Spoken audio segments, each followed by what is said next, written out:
Hey guys, it's me again with another Canva tutorial, and for today's video I will teach you how to create a custom text in Canva.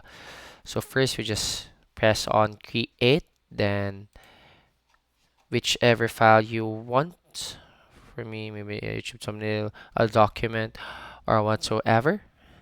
Then afterwards, you should think what text do you want.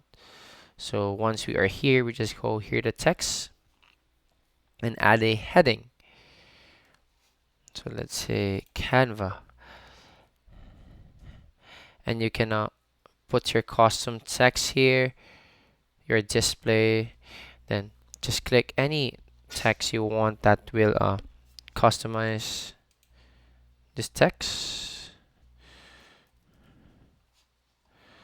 or maybe personalize it depending on your project. There we go. Or we can just go here,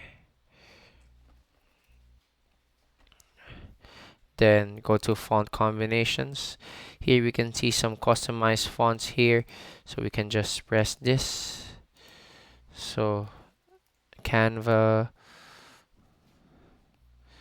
you can see that there's a lot of fonts here, so maybe just find a perfect font for you. So that's it for today's video, and thank you for watching your Canva tutorial.